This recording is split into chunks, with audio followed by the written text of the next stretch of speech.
Tous les lundis soirs, de 21h à 22h, The Brief, on parle football sur Fossa FM.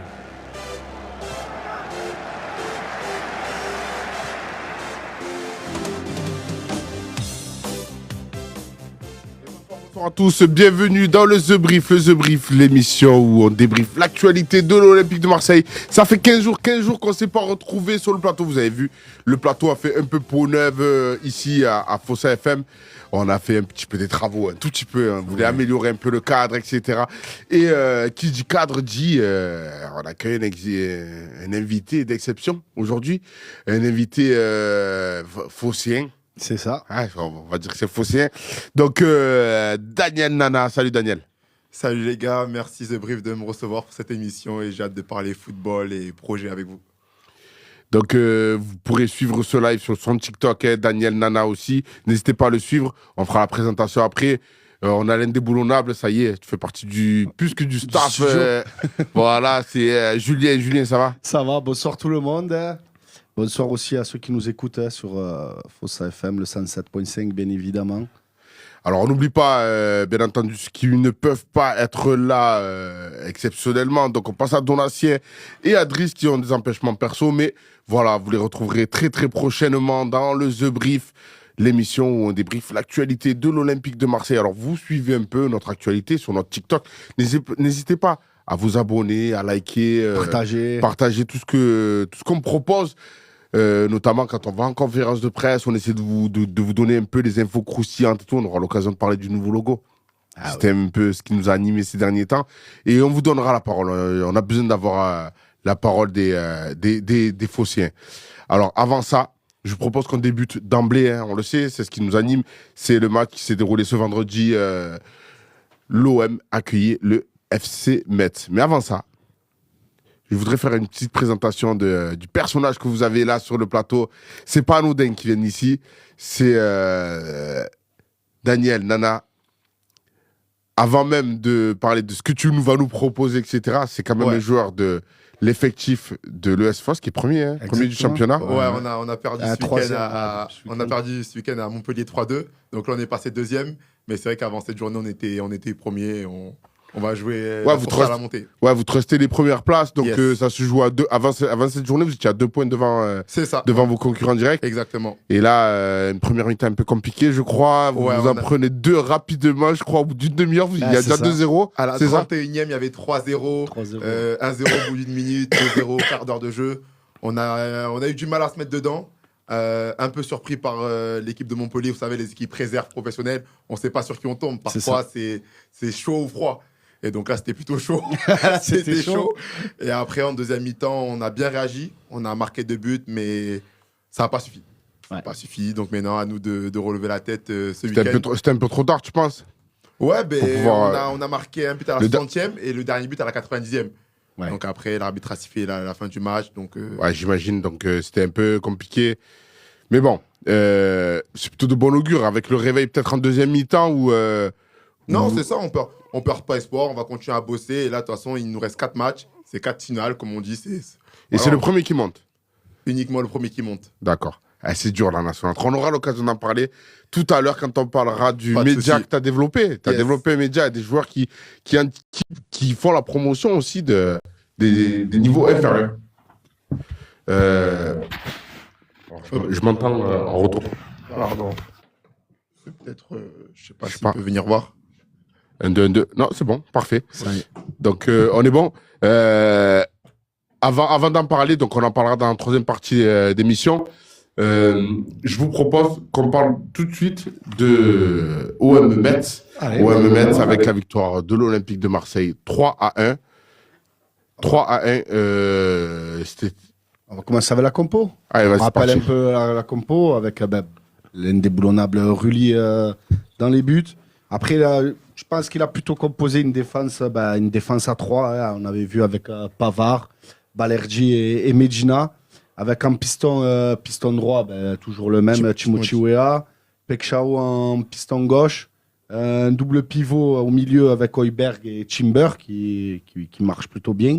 Et l'animation offensive après, avec Guiri, Greenwood et Aubameyang un peu plus en pointe. Voilà, après, l'OM, il devait se racheter après la défaite à Monaco. Donc, un match qui a commencé un pressing d'entrée des Marseillais un peu brouillon, mais pressing quand même. Ils avaient au moins cette envie-là. C'était brouillon. Après, Aubameyang, il a eu une première grosse action. Situation, ouais. Ouais, au bout de 8 minutes de jeu sur une perte de balle d'un défenseur messin, mais il n'a pas conclu, il n'a pas mis au fond. Et bah, ça est que partie remise 5 minutes plus tard. Aubameyang, il a retrouvé le chemin défilé. Voilà, après le départ de Desarbi, il avait toujours pas marqué. Et là, enfin, il débloque la situation. Mais c'est du Aubameyang. Ah, Lui, c'est ça. C'est marquer des buts. C'est marquer des buts. Il faut juste le mettre sur le terrain et bien entouré. Et lui, il va toujours faire le taf. Avec une super passe de Mason Greenwood qui effectue sa première passe décisive dans ce match. Bon, après, ben, on sent un peu l'OM à partir de ce moment-là. Comme d'habitude, on a toujours cette peur, l'OM qui recule un peu. On a encore une occasion, encore une situation pour Aubameyang, encore une situation loupée. Ben, en fait, c'est du l'OM dans le texte. Là, il recevait le dernier du championnat. Et on avait tous un peu peur. On ne sait pas comment l'OM va appréhender ce match-là. On ne sait pas s'ils vont mettre 4-0. Et là, au contraire, c'était pas trop ça. Et heureusement qu'Aubameyang ouvre le score parce que ça a permis de soulager les supporters. Mais eux, sur le terrain, ils n'ont pas été soulagés, j'ai trouvé. Ouais, mais c'est ça. Ben, parce que on a toujours ce sentiment qu'ils ont une crainte d'être repris au score. Bon, tant bien que mal. 1-0 à la mi-temps. Donc, tout va bien, on va dire. Peu importe la manière, l'important, c'est les 3 points. Et retour en seconde période, et l'OM qui marque rapidement, très rapidement, au bout de 3 minutes, 48e. Ouais, c'est encore Greenwood. Greenwood qui a la passe, il revenait de blessure et ça s'est senti quand même. Dans les actions offensives, c'était vraiment lui le détonateur. Donc ouais, passe décisive pour Pachao qui finit avec un super piqué. Un super piqué. Magnifique. Alors j'ai l'impression qu'il feinte le piqué gauche et qu'il pique du droit. Du droit. Donc voilà. Là, on se dit à l'abri. On y croit tous. 2-0. Malheureusement, ben, engagement et ben, réduction du score. Voilà, apathique, une défense qui relâche. Réduction du score des Messins. Et là, on se met tous à paniquer pour l'Olympique de Marseille. On est en train de se remémorer un peu les vieux démons. On se dit, est-ce qu'on va réussir à gagner ce match? Des scénarios que les Marseillais ils ont tellement connus en plus. Mais c'est surtout tu sens que ça tremblait. C'est-à-dire que tu vois dans la surface de réparation, tu vois les joueurs d'entrée, les mains derrière le dos, qui refusent d'aller défendre le joueur qui est en situation d'attaque et qui sont déjà sur le reculoir, là où ben, tu en as 3 qui sont positionnés quand même face à cet attaquant, et il n'y a personne qui sort dessus. Il y a personne qui sort dessus. Donc le gars, il a fait ce qu'il voulait. Ouais, clairement. Il a fait ce qu'il voulait. Ouais, mais c'est vrai qu'au-delà du but qu'ils encaissent, comme tu le dis, j'ai pas envie de taper sur lui, mais c'est vrai que Balardi, il symbolise un peu cette fébrilité, ce manque d'engagement qu'un capitaine et leader doit avoir, surtout qui plus à l'Olympique de Marseille. Exactement. Bon, finalement, ça va bien se terminer. Dans les arrêts de jeu, Ahmed Traoré il va sceller la victoire, on va dire, pour l'Olympique de Marseille. 3-1. Bon, on jouait le dernier à domicile.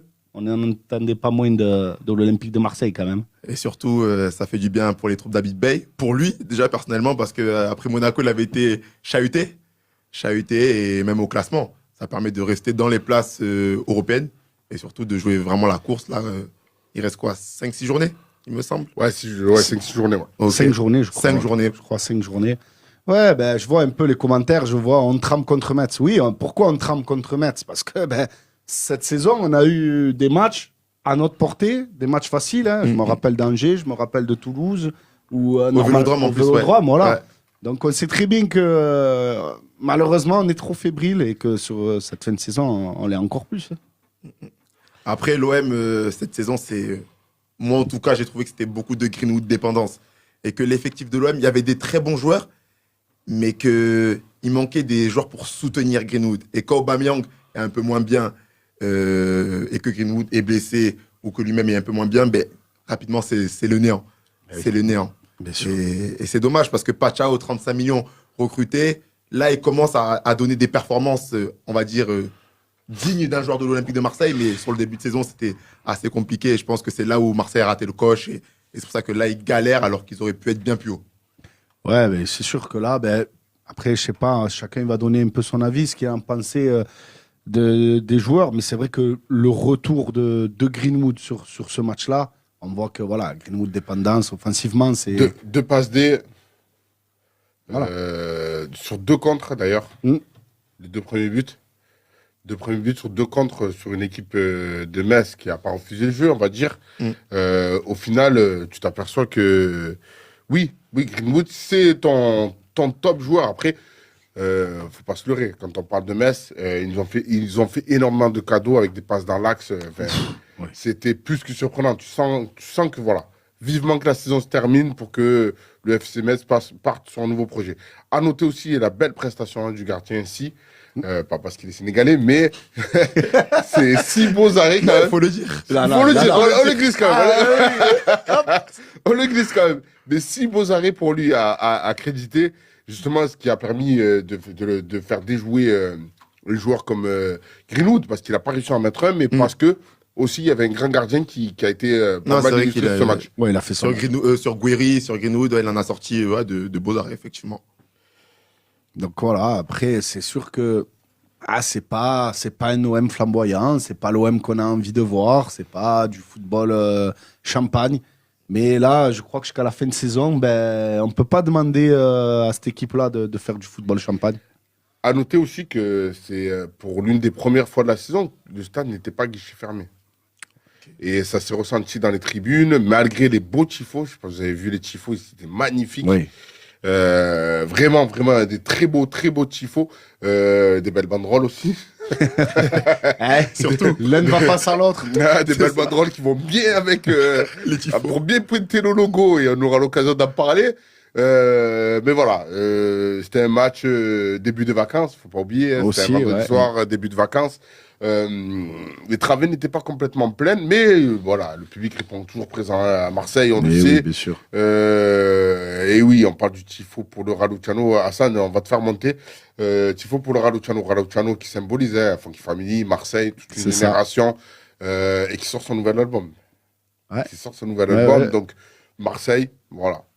Un beau tifo, le représentant, et puis voilà, il fait partie du top. On parle de musique, mais niveau rap, il est dans le top 5 des meilleurs rappeurs français. Ah non, mais ça c'est sûr. Ça va, Donna. Tout le monde était au Tout Bayern. le monde était au Bayern, c'est oui, évidemment. Pour voir la victoire d'ailleurs. C'est vrai en plus. Belle victoire. C'est vrai. On continue sur ce match entre l'OM et Metz. Pour vous, est-ce que c'est une victoire convaincante, rassurante pour cette fin de saison? Alors, je rappelle, sur cette fin de saison, l'Olympique de Marseille va affronter, alors je vais vous dire ça tout de suite, donc Nice, Lorient, Nantes, Le Havre et Rennes, sachant qu'ils reçoivent Nice. Ils vont à Lorient, ils reçoivent Nantes, ils vont au Havre et ils reçoivent Rennes. Pour vous, dans ces 5 dernières rencontres, déjà, premier truc, combien de points? 5 matchs. 5 matchs 5 matchs, 15 points distribués. Il faut 15 points. Il faut 15 points, on est d'accord. Voilà. Mais combien on va en prendre? Voilà, le problème il est là. C'est qu'avec l'Olympique de Marseille, on peut faire des sait pas sur prévisions. quel pied danser, c'est clair que... Non, je pense qu'ils sont en capacité d'en prendre 10. Ils sont en capacité d'en prendre 10. Bien sûr, il en faut 15, mais je pense qu'ils sont en capacité d'en prendre 10 dans le sens où il y a Nantes dans l'équation. Ouais, il y a Nantes. Il y a Nantes, il y a Nice. Nice, bon... Les deux, tu les reçois en plus. Les deux, Nantes, ils jouent les barrages. Même pas, je crois qu'ils sont 17e. Et c'est Auxerre qui joue les barrages. Donc, ça va être compliqué. Nice, bon, ils sont sauvés. Et ils sont compliqués. Donc, je pense que là, il faut faire 6 points. Ensuite, il va y avoir une confrontation avec Rennes, la dernière journée. Ouais. Où là, ça réussit plutôt à l'OM. Rennes, ça depuis réussit plusieurs plutôt. saisons, j'ai l'impression qu'on joue beaucoup Rennes sur les derniers matchs. Sur la dernière journée. Après, il y aura un enjeu. C'est l'ancien club d'Habib Bey. Il y a les Rennais qui sont dans la course depuis que le nouveau coach est arrivé. Ils sont dans la course. Ils sont à 2 points des Marseillais. Donc, ouais, je pense que déjà 9 points. 9 points, ça, ils vont les prendre. Après, pour aller chercher les 15, là, il va falloir refaire un sans faute. Et je les vois pas faire un sans faute. Le match le plus dur pour moi, je sais pas si c'est pas Lorient. Enfin, voilà. Après, Lorient, belle équipe. Lorient, belle équipe. Après, non, moi, je table même plus que 10, franchement. Je dis 12, mon minimum. Ouais, je pense que 12, tu peux asseoir une place une 3e place. Parce que là, ils la tiennent, la 3e place. Là, ils sont 3e. Ils sont quatrième. Quatrième. Lille est passé devant. C'est Lille. Lille, ouais. Eh oui. À un point devant. Ouais, il faut 12. Ça va être palpitant cette Ouais. fin de saison. Si on regarde ces places qualificatives pour la Ligue des Champions, c'est que la 4e place, c'est des barrages. Hein. Des barragistes pour C'est la Ligue ça. des Champions aussi. Pour l'OM, c'est plus qu'un objectif. On sait que les finances sont pas au mieux. Il y a plutôt intérêt de se qualifier. Et puis, un club comme l'OM devrait pouvoir jouer la Ligue des Champions chaque saison. C'est ce que l'a du moins dit Stéphane Richard, le nouveau président de l'OM. Et on aura l'occasion d'en parler. Oui. Si vous le souhaitez, n'hésitez pas à nous donner vos avis. Mais voilà. Donc, il y a des objectifs qui sont déjà fixés. Ça passe par ces 5 prochains matchs. Notamment, on reçoit encore. Hein. On reçoit encore Nice. Ouais, Nice, On reçoit 2 fois. Alors, on sait que quand tu as 2 réceptions, c'est un peu compliqué de faire le plein, de prendre les 6 points. Toi qui, Daniel, a joué à un certain niveau, comment tu peux expliquer le fait que quand tu reçois 2 fois, c'est positif quand même. C'est positif. Et tu n'arrives pas à faire le plein. C'est rare. C'est rare que tu arrives à prendre tes 6 points. Tu en prends généralement 4. Non, après, quand on reçoit 2 fois, déjà, on sait que pour une équipe comme l'OM qui joue le haut tableau, on dit souvent que quand on joue le haut tableau à la maison, il faut que ça soit une forteresse. Mais souvent, quand on reçoit 2 fois, c'est pas aussi évident. Parce que sur les 2 équipes, les matchs ne sont pas les mêmes. Tu peux préparer d'une façon, et on sait très bien que le football, c'est pas une science exacte. Donc voilà, il y a plein de paramètres qui rentrent en jeu qu'en fait, on ne maîtrise pas. Et on a beau tout préparer pour avoir le plan d'attaque, et il peut avoir un carton rouge, il peut avoir un fait de jeu, une blessure, ainsi qui fait que, au final, potentiellement, on devait prendre les 6 points, parce que l'OM se doit de prendre les 6 points. Quand je regarde, mais quand on va voir les matchs dans 2 semaines, on va se dire, ah, là, il y avait ça, là, il y avait ci. Eh oui. Donc, c'est pour ça. Il y a des faits de jeu qui peuvent. C'est ça. Comme le premier match du début janvier, je crois, c'est Nantes. Ouais, bien sûr. Où tu as des faits de jeu qui te font C'est ça. halluciner. Et Quoi. y a- Je te dis, c'est pas C'est possible. ça. Il y a l'excès de confiance aussi, des L'excès fois, de qui rentre confiance. en jeu aussi. Là, en ayant gagné là, le premier match, on se dit, bah, après on reçoit Nice. Nice, il joue encore le maintien. Nice, C'est ils sont ça. pas sauvés. Oui, c'est vrai, ils sont pas exactement Ils sont pas sauvés. Donc du coup, on se dit, ouais, ça va, on joue Nice. Bah, on a gagné le week-end dernier. Et consciemment, des fois, on relâche. Et après, moi, d'un point de vue extérieur à l'OM, honnêtement, je pense que le Vélodrome, c'est très compliqué. C'est très compliqué d'y jouer pour des joueurs qui n'ont pas les épaules pour assumer le Vélodrome. Donc, je pense que pour l'OM, jouer 2 fois à domicile, c'est pas un avantage. D'accord. Voilà. Vraiment, c'est pas un avantage pour les joueurs. Vraiment, en termes de pression, ça que tu veux dire. En termes de pression. En termes de pression, c'est pas je pense qu'ils préfèrent 2 matchs à l'extérieur. Au moins, ils sont tranquilles. Parce que l'OM, on sait qu'ils sont supportés partout et que même à l'extérieur, il y a des stades pleins pour l'OM. Mais c'est des supporters qui sont pas exigeants. Juste, ils viennent profiter du samedi rapide. Ah, Mais bien eux, ils sûr. sont pas à Marseille tous les jours au quotidien et la pression, tout ça. Donc, je pense que 2 matchs à l'extérieur pour l'OM, c'est plus avantageux que 2 matchs à domicile. Avec la pression du Vélodrome, tu l'as dit, les banderoles, le stade qui n'était pas plein en manifestation, un peu au dernier résultat. Ah, un peu. c'est ça, bien sûr. Ça devenait compliqué pour le groupe d'Habib Bey. Et je pense que la victoire, elle a quand même fait du bien dans les têtes. Et aussi pour Habib Bey, ça lui fait du bien parce que j'entends, on voit, il y a beaucoup de critiques à son égard. Alors que franchement, comme je le redis, je ne veux pas faire l'avocat, mais c'est dur de prendre une équipe comme cela qui était blessée en cours de saison, qui a des objectifs hauts. Parce qu'il faut le dire, l'objectif, c'est même pas la 4e place, hein, c'est de finir 3e. Bien Parce sûr. que 4e. J'ai même envie de dire, l'objectif, c'est de finir derrière Paris. Ouais, D'être premier de ce championnat, de ce 2e championnat, parce qu'on sait qu'à Paris, malheureusement, pour notre compétitivité, et derrière, l'objectif, je pense que c'est ça de l'OM, d'être le premier. À la base, oui, en début de saison, C'est c'est ça. l'objectif. Ah hein. oui, c'est l'objectif. C'est clair. l'objectif. c'est Se l'objectif clair. rapprocher même du C'est ça. PSG. Réduire le gap, ouais. Donc, Et force est de constater que les saisons se suivent et se ressemblent presque, sauf que cette année, il y a Lens qui a joué un peu le rôle de trouble-fête cette saison. C'est ça. Et puis, tu t'es tiré une balle dans le pied tout seul, faut se dire les choses. Hein. Faut se dire les choses, même si tu étais plutôt bien parti, tu as des petites victoires qui font plaisir à Lens, à ah, Paris. bien sûr, bien sûr. C'est Et ça. puis, tu as un mois de janvier catastrophique qui casse tous tes objectifs. La Shkoumoun est passé par là. C'est ça. Et voilà. Après, je trouve que l'effectif de l'OM, c'est dans la façon dont il est construit. Moi, je trouve que, en fait, le problème de l'OM, c'est, je trouve, au milieu de terrain. Il manque ce joueur créatif. Parce qu'en fait, on se repose trop sur Greenwood, Aubameyang Et bon, Pacha, on en attendait. Là, il est en train de se réveiller, de montrer sa vraie valeur. Et en fait, il manquait ce joueur pour faire le lien entre l'attaque et la défense. Et on a vu plein de matchs où l'OM, je me rappelle au début de saison, ils ont joué contre le Real. Au Bernabeu, ils ont eu la possession. Bien sûr. Super, super. Mais au final, il n'y avait pas ce tranchant parce qu'il manquait ce gars au milieu qui pouvait faire le lien entre Greenwood et Højbjerg. Greenwood et Kondogbia. Et Une sorte de Nwaneri, ce genre, ou un Gomez. Ou, voilà, c'est ça. On a eu Nadir. Gomez, On pas a eu trop, mais plutôt Nwaneri. Ouais, dans le style, voilà, c'est Timber. 8 et demi. Ouais, Ouais, voilà. mais Timber, il est encore, je Il est trouve, encore assez ouais, défensif, il est encore robuste. Ouais, c'est Il nous ça. manque un joueur assez fin. On a le petit Nadir, mais je pense qu'il est jeune et voilà, qu'il doit encore progresser. Mais c'est un peu ce style de joueur. Un Est-ce gars que c'était pas le Rabiot qu'on avait à l'époque? Ah bah oui, c'est ça. Je voulais pas repartir. En fait, c'est toi qui l'as dit. En fait, voilà.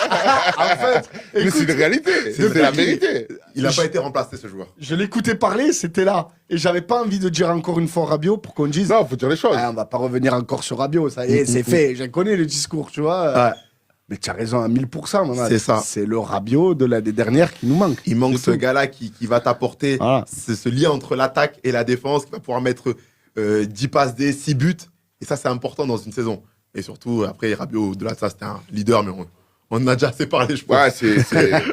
Ah, ça. Alors, sur le live, on a des personnes qui se prononcent, qui disent Nadir fin de l'aventure. Nadir aurait pu. Et j'ai l'impression qu'aucun coach ne lui a fait confiance.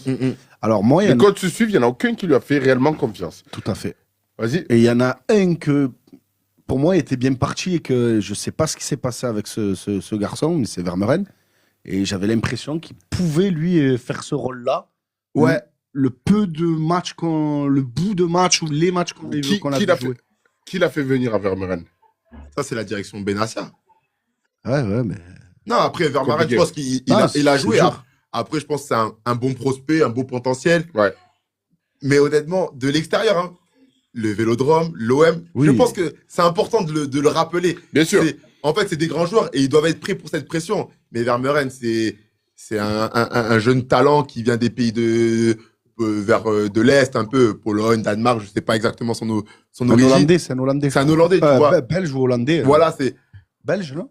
Vermeuren? C'est un Vermeuren. Belge. C'est un Belge. En tout cas, c'est un joueur qui vient d'un autre pays et tout. Je crois que c'était. Il doit connaître l'OM, team mais de je pense qu'il ne doit Højbjerg. pas vraiment connaître l'OM. Ah, c'est Non. un Belge, Vermeuren, non? On l'a comparé à De Bruyne, il me semble, sur ce plateau. Ah, c'est un Je vais Belge. vous dire ça, allez-y, allez. Donc- Me semble qu'il est belge. Donc voilà, donc ouais, Vermeuren Ouais, belge. aurait pu être ce joueur, mais c'est jamais évident. En fait, à l'OM, il faut des joueurs vraiment aguerris. Et même moi, je viens d'arriver dans la région, j'en parlais avec des coéquipiers, je leur dis, mais pourquoi il n'y a aucun jeune à l'OM qui arrive à percer? Je me dis, mais ça doit être comme à Paris, il doit y avoir des talents partout. À Marseille, on sort dehors, on va dans les city-stades, on va sur les terrains même de foot à 11, les jeunes et tout. Bien sûr. Mais on n'en voit pas. Le dernier jeune que j'ai vu, Tu es en c'est train de- Nasri. Tu es en train de Et- faire une transition. Ah ouais. T'es en train de faire une transition Pour sur après. quand on va parler du niveau national. Pardon. Du niveau national. Parce qu'en réalité, tu mets le doigt Mm. sur ce qu'on dit depuis des années, Ok. sur la difficulté. C'est une réalité, la difficulté pour les jeunes d'accéder au niveau attendu à l'Olympique À de Marseille. l'OM, c'est Je ça. parle pas de percer à Metz, à Brest. C'est totalement ça. C'est en fait, c'est un autre C'est championnat. un autre. Percer à l'OM, c'est percer dans un club où le degré d'exigence fait que il n'y a pas de patience. Il n'y a pas de patience. Zéro. Zéro. Zéro patience. Zéro. Et ça joue jamais à la faveur de l'Olympique de Marseille. Ça. On l'a vu avec des joueurs qui avaient du potentiel, avec qui on a eu zéro patience Zéro. et qui sont très très vite partis. Et dont on a vu, on les a vus éclore ailleurs, je pense. Ah, bien sûr. Alors, je vais pas dire Sénégalais, mais je dirais au Campos. Ouais, Campos. mais tu peux le Et dire, encore, Iliman Ndiaye. il est pas arrivé très jeune, mais au Campos, quand il part et qu'il va sur Monaco, À et qu'il va dans Séville, un- après, à Séville, Voilà, qui gagne donc, les Europa League, ouais. tu vois. Iliman c'est- Ndiaye aussi, Voilà, tu peux le il y en a dire. plein, il y en a plein. Sarr. Non, Sarr, c'était compliqué parce que c'était plus un style de jeu orienté vers de la profondeur, de la rapidité. Le jeu anglais lui allait.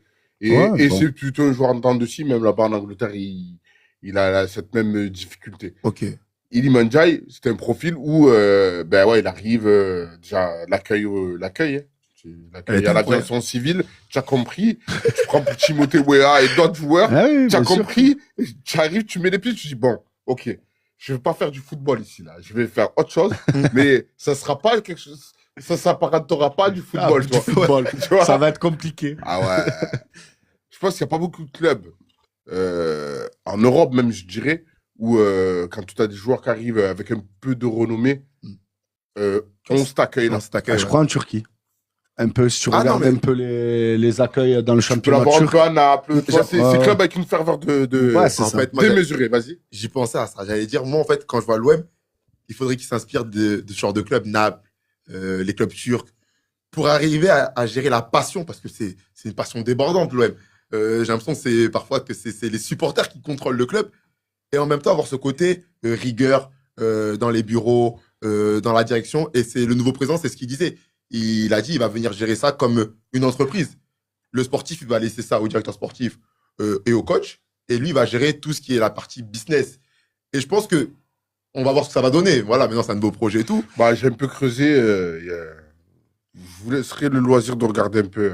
Ouais. Je crois que de l'époque de Tapi, il n'était pas très loin. Il était pas mal. Donc, J'ai creusé à ce niveau-là. ouais, t'as creusé toi aussi. Ouais, les gars. Voilà, donc affaire à suivre. Mais voilà, non, tu as raison. C'est qu'on C'est des avait. clubs qu'il faut En s'inspirer. fait, tu avais besoin réellement que chacun soit à sa place. À sa place. En fait, en réalité, et professionnellement. Hassan, Ouais. salut. Salut l'équipe, comment ça va? Hassan? La forme? On a mis un peu de temps avant de te saluer, pas de l'ami. Hein. On souci, était je en vous pleine écoute, discussion, en plein échange. Je donc, buvais vos paroles, les gars, je buvais vos paroles.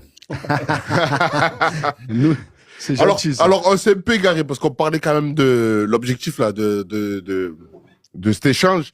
On parlait surtout de la 3e place. En fait, on était sur cette 3e place qualificative pour la Ligue des Champions et sur ce calendrier qui arrive. D'où notre échange avec Daniel sur la partie jouer 2 matchs à domicile d'affilée. Et après, on a dérivé un peu. On a dérivé un peu sur ces problèmes au milieu de terrain, C'est ça. mais qui sont récurrents depuis le début de saison et qui font qu'on a un problème de lien entre le milieu et l'attaque. Ouais. Et on a dévié sur Rabiot, etc. Exactement. Je te fais un petit rappel. Moi, ce que je voudrais savoir, ton avis, c'est Hassan, c'est on a dit qu'on s'était fixé l'objectif. Enfin, l'OM, de toute façon, l'objectif, c'est se qualifier pour la Ligue des Champions. Pour toi, sur les 5 dernières journées, ton évaluation, ce que tu en penses, combien de points on va pouvoir prendre? Moi, je vais rejoindre un peu ce que disait Julien tout à l'heure, je suis raccord avec lui. C'est-à-dire on a tellement trop peu d'incertitudes dans notre football et sur ce qu'on montre cette saison, que pour moi, comment veux-tu aujourd'hui te projeter et dire qu'on va prendre 10, 11, 12 ou 13 points? Pour moi, Lorient, on sera en grand danger parce qu'ils ont plus rien à jouer, qu'ils seront complètement libérés, qu'il y a quand même Bamba Dieng en face. Si je ne m'abuse, je crois qu'il n'est pas blessé, il est valide, donc il va jouer contre nous. On imagine sa motivation. Derrière, tu as 2 matchs à la maison. On connaît toute la complexité de jouer au Vélodrome et surtout 2 matchs de suite. Donc, c'est pas tant le calendrier, c'est surtout la faculté qu'on a à ne pas savoir enchaîner 2 résultats de suite, la faculté qu'on a à avoir un niveau de jeu qui est faiblard. Moi, je vous le dis sincèrement, les gars, je suis pas désespéré, mais presque. C'est-à-dire que c'est la première fois que j'ai une telle lassitude mentale, même devant ma télévision, à suivre l'Olympique de Marseille, où j'arrive même pas à m'enthousiasmer, j'arrive même pas à exploser de joie quand il y a un but. Pour preuve, contre Metz, vous l'avez dit tout à l'heure, on marque le 2e but, t'as à peine le temps de savourer, d'être content, que derrière, tu prends une clim et tu te rassois dans ton canapé en te disant, allez, t'es mené 2-1. Derrière, tu commences à trembler, tu transpires, il y a un poteau, il y a Balerdi qui commence à faire n'importe quoi. Tu sais que c'est pas du grand Geronimo Rulli depuis maintenant 4-5 mois, c'est pas du grand Rulli. Donc tout ça fait que voilà, il y a. Et d'ailleurs, tu parlais de l'affluence au Vélodrome. On voit bien que les gens, alors pas forcément le noyau dur de Marseille, parce que bon, les Marseillais ils sont là, les virages ils sont là, mais les gens lambda qui ont l'habitude de se déplacer, comme moi je fais assez fréquemment, donc dès que j'en ai l'occasion, de prendre le TGV, de prendre l'avion, de se déplacer. Bah aujourd'hui, je vais vous dire un truc, les gars, depuis janvier, je regarde même plus la billetterie, parce qu'en fait, j'ai pas la flamme, j'ai pas le feu sacré de me dire, je vais aller au Vélodrome, parce que je me fais chier, parce que je m'ennuie, parce que je suis déçu, parce que je suis triste, et que je suis blasé de tout ce qui se passe là depuis quelques mois, et que depuis Bruges, il y a eu Bruges, il y a eu Paris FC, on a complètement foutu la saison en l'air. Et ouais, je suis vraiment triste. Je suis blasé, je suis triste, je suis écœuré. Donc, pour répondre plus sincèrement à ta question, j'ai pas de pronostic, j'arrive pas à me projeter sur les 15 points à prendre, combien on va en prendre. J'espère juste qu'on va être dans la bagarre jusqu'au match de Rennes, jusqu'à la fin. Ça serait cruel de même plus être dans la course avant le match de Rennes au Vélodrome. Mais Après, me projeter, sincèrement, les gars, j'arrive pas du tout à me projeter avec cette équipe-là, quoi. C'est malheureux, mais voilà mon point de vue, quoi. Ouais, j'abonde dans ton sens, hein. C'est un peu le sentiment qu'on ressent, que ce soit dans les travaux du Vélodrome ou même en règle générale, Bien sûr. ne serait-ce que et j'ai l'impression que c'est que des petites erreurs qui s'enchaînent et qui font que C'est ça. ça passe pas. C'est-à-dire que proposer de changer le logo maintenant, erreur de casting, Bien sûr. erreur marketing, Catastrophique. erreur marketing. Erreur marketing, on va avoir l'occasion d'en parler. Je sais pas, je pense qu'on en a suffisamment parlé. Je vais juste vous demander votre avis. D'ailleurs, on va le faire maintenant. Ton avis sur le nouveau logo? J'aime pas. Après, c'est mon avis. J'aime pas et j'ai pas compris d'où ça sort. Ouais, c'est fou, hein, en 2025 qu'on arrive à. Enfin, je sais pas, avec tout ce qu'il y a à disposition pour faire des choses magnifiques. Mais je sais pas. Et ouais, moi, je veux Hassan, ton avis? Bah, moi, je vais être clair et net. Je trouve ça nul. Je trouve ça pourri. Alors, la seule satisfaction, c'est que je roule en Tiguan sans faire de publicité. Et comme ça ressemble au logo, Volkswagen, j'ai cette fierté-là quand je vois le logo de me dire. Ouais, Il a perdu en dynamisme. Bon, t'as qu'à faire au moins avoir le sponsor Volkswagen, tu vois. C'est quoi, le Werder qui avait le Volkswagen? Sinon, pour le reste, c'est nul. Et toi, Mamad Alors moi, comment dire? C'est compliqué parce qu'en fait, en réalité, le logo, je l'aime pas. De toute façon, j'ai toujours eu du mal. Tu sais, quand tu aimes quelque chose, t'aimes pas trop le changement. On va pas faire, tu vois, on s'en rentre dans... Ouais, bien sûr. Le changement, c'est toujours difficile quand tu t'aimes la chose telle qu'elle est, tu vois, etc. Maintenant, dans l'histoire, on a connu... Moi, je suis de 80, donc j'ai connu plusieurs changements de logo. Des changements de logo qui m'ont réellement perturbé, notamment celui entre l'actuel qu'on a maintenant avec le droit au but qui est écrit en dessous et celui où on avait le droit au but à cœur du logo. Et ce changement-là, ça m'a un peu piqué, moi. À l'époque, je crois que c'est quoi, 98, 90, je me rappelle plus les années. Mais voilà, c'est vrai que ces changements de logo, ça m'avait piqué, etc. Puis au final, ben, tu t'y fais. Tu t'y habitues et tu apprends à l'aimer, ce logo-là et tout. Là, ce qui me dérange, c'est que voilà, la disparition quand même, et c'est ce que je ressens, hein, et c'est deuxième erreur marketing, après c'est peut-être mon avis, je suis pas un spécialiste, mais la disparition du droit au but en dessous et de l'étoile, faites-le en transition, on peut le faire progressivement, il y a des moyens de l'enlever progressivement, et ben, de voir d'abord, moi j'attends de voir aussi sur les outils marketing, hein, sur les maillots. Ouais. Quand on va voir le premier maillot, j'espère qu'ils vont pas se couper sur le maillot, j'espère qu'ils ont intérêt d'envoyer un banger, comme ils disent les jeunes, tu vois. Ça, c'est très important. Vas-y, Daniel, tu voulais dire un truc? Ouais, parce que après, bon, moi, personnellement, c'est vrai que je suis pas forcément fan du design du logo, également, surtout du timing dans lequel ce logo a été changé. Après, quand je vois le logo, voilà, aujourd'hui, on est dans une société où on veut l'épuration et les clubs, ils veulent devenir une marque. On a vu la Juventus qui avait changé son logo, juste maintenant, c'est 2 traits, c'est le J. Voilà. Il y a eu même le cheval, je crois. C'est un cheval? Je sais plus. Sur la Juve, c'était un cheval ou... Ouais, c'est ça, mais ils ont totalement enlevé. Ouais. Maintenant, c'est très épuré. On a vu le PSG également qui est passé par là, qui a épuré son logo. Et voilà. L'Inter, voilà. Et en fait, tous les clubs, maintenant, tous les grands clubs européens, ils sont dans une dynamique où le marketing, tu as dit ce mot, et en fait, c'est ça, c'est du business. Et le but, c'est que l'OM, au-delà d'un club, ça devienne une marque qu'on peut représenter à l'international, comme le PSG est en train de le faire très bien, pour prendre cet exemple, mais comme tous les grands clubs européens. Et l'OM, dans la dynamique dans laquelle ils veulent s'inscrire, eux aussi, c'est un gros club. L'OM est connu partout dans le monde, et ils ont pris ce pli maintenant. Après, ils auraient peut-être pu faire ça à l'intersaison, dans une période où c'est un peu moins dynamique, où on va pas parler des résultats sportifs, parce que là, actuellement, les résultats sont en dents de scie, et ils nous sortent ce logo qui n'est pas très joli, en tout cas. Non, on aurait pu, je pense que, et tu vas me dire, Hassan, ton avis. Ouais. C'est vrai que bon, là, on fait focus sur les logos, les gars. En fait, on se raccroche à ce qu'on peut se raccrocher, parce qu'en fait, en réalité, la saison, mais c'est ce qu'ils ont voulu faire. Allez, on va dire les choses. La saison, elle est très compliquée émotionnellement parlant. Je crois que ça fait très longtemps que je n'ai pas vécu une saison avec autant de désillusions. C'est-à-dire que l'espoir, et d'un coup, tu prends une gifle derrière la nuque et tu te dis non, c'est pas possible, on peut pas prendre pire. et tu prends pire, et tu prends pire, C'est et tu clair. prends pire. Et à un moment donné, ça devait être Ça très fait difficile. mal. Émotionnellement, c'est l'une des pires sur peut-être pour moi les 10 dernières années. Malgré que, quand même, on a eu quand même une finale de Ligue des d'Europa League. On a eu des, tu vois, Oui, des, bien sûr, on en a eu des et déceptions. sur les mais- 20 dernières années, on a eu quand même un quart de finale Bayern où tu te retrouves à pendant une mi-temps à pas pouvoir voir le match, à pas encourager, etc. Tu te souviens de tout ça? Bien sûr. Mais c'était pas au niveau émotionnel de ce que j'ai vécu cette saison. Et je l'ai dit, je l'ai déjà dit, et surtout le trophée des champions m'a vraiment, vraiment fait mal.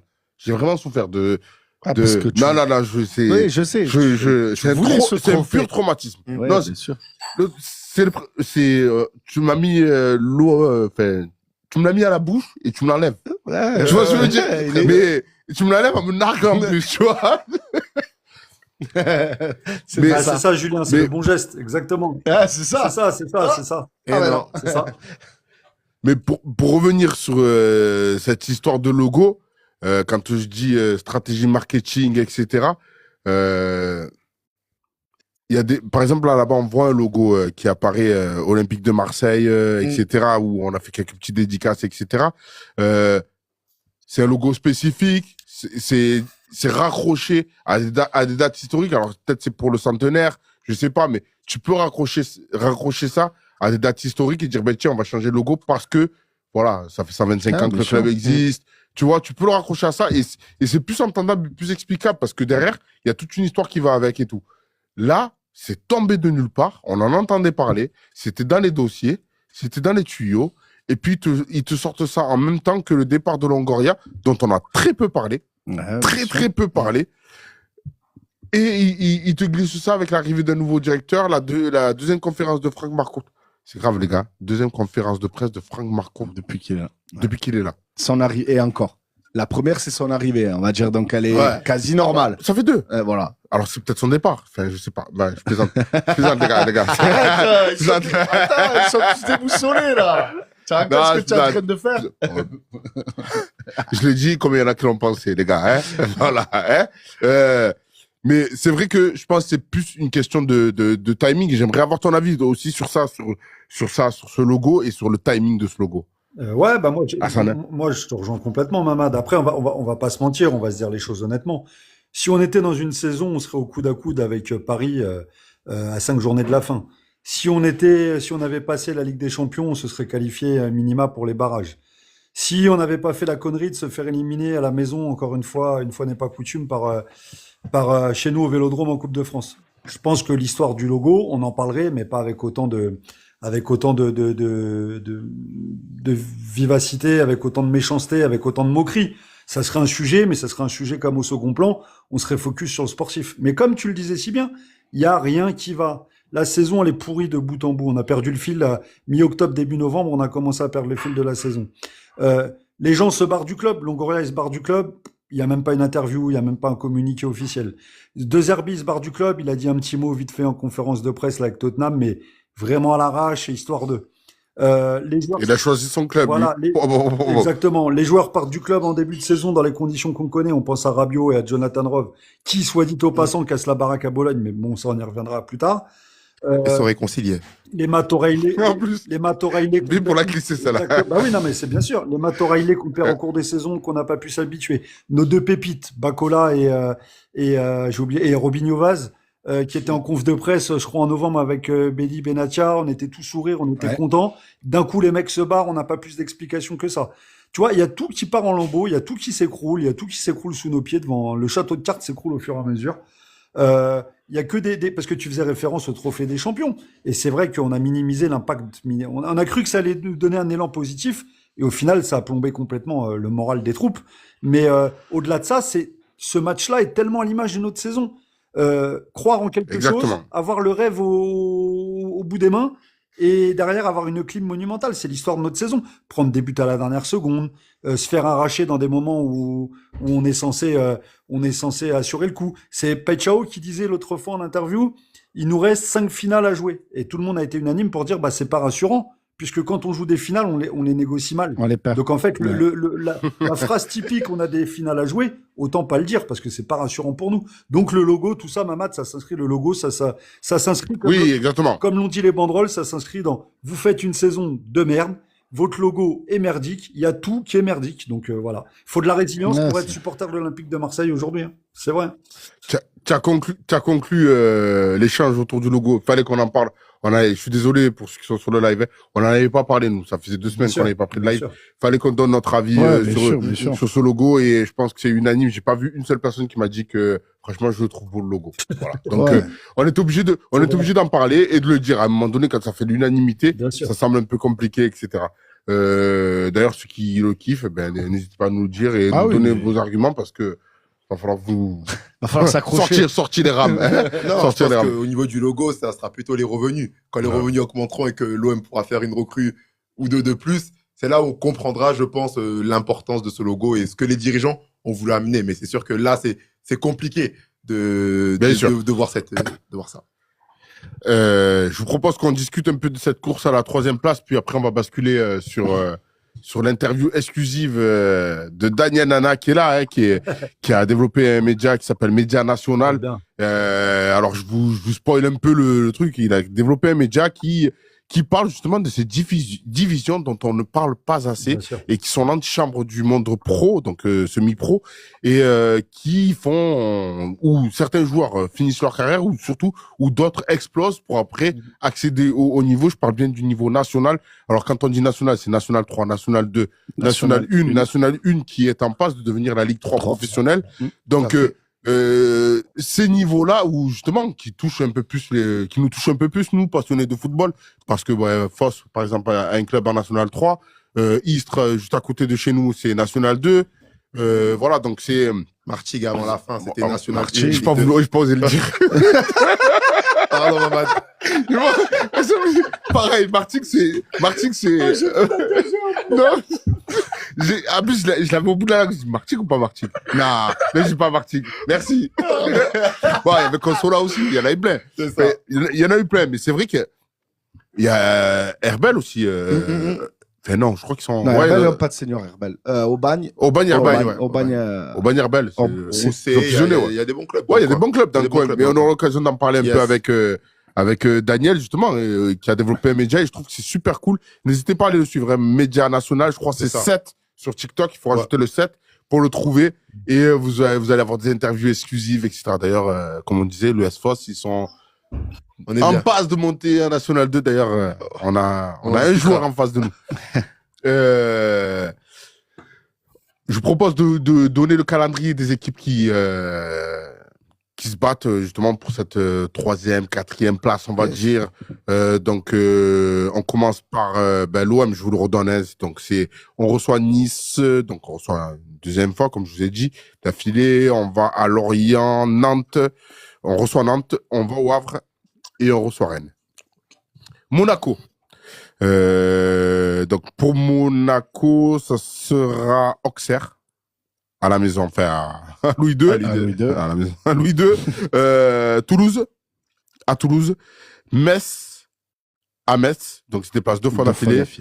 Lille, ils reçoivent Lille et ils vont à Strasbourg. Calendrier assez.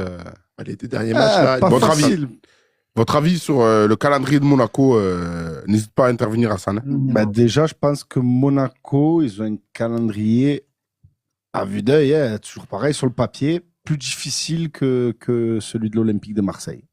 C'est mon avis. Ouais, de déplacement, déjà, c'est factuel. De déplacement, c'est moins bien que 2 réceptions. C'est ça. Sachant que tu as Toulouse et Metz. Ça va, ça. Donc, Auxerre à domicile, Toulouse et Metz à l'extérieur. Surtout que Ils Toulouse vont à prépare- Lille. Là, ça va être très compliqué parce que c'est un concurrent direct. Et ils reçoivent Lille et ils vont à Strasbourg. Là, ça va être.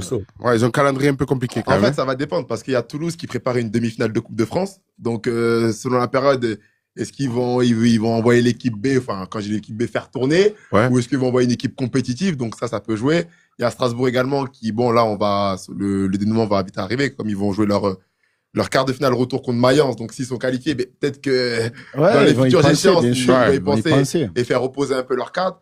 Ça dépend parce que c'est vrai que sur le papier, comme l'a dit Julien, finir par Lille et Strasbourg, c'est pas évident, quoi. Ouais, je suis d'accord dans le sens où, d'un point de vue marseillais, on peut dire que le Lille, Monaco-Lille, il peut valoir son pesant de cacahuètes et par effet ricochet, ça peut aussi nous servir, nous, supporters de l'Olympique de Marseille, dans cette fin de saison, pour peu que les deux équipes se neutralisent s'il y a un match nul, par exemple, et que nous, on déconne pas de notre côté. On peut imaginer que ça puisse nous rendre service, ce genre de match. Donc, en tout cas, on croise les doigts en ce sens-là. Mais ouais, c'est pas facile. Fin de championnat, pas facile pour Monaco. Je vous propose qu'on bascule sur Lille. Donc Lille, donc si je me trompe pas, donc ils reçoivent Nice pour la 30e journée. Ils vont à Paris, ils reçoivent Le Havre, ils vont à Monaco et ils reçoivent Auxerre. Pareil, hein, parce qu'ils ont, à la limite, ils ont deux déplacements compliqués. Celui de Paris et Monaco, il est compliqué. Voilà. Ils ont 3 matchs à domicile qui devraient normalement être bien négociés, mais après c'est toujours pareil, hein, c'est du potentiel ce qu'on dit.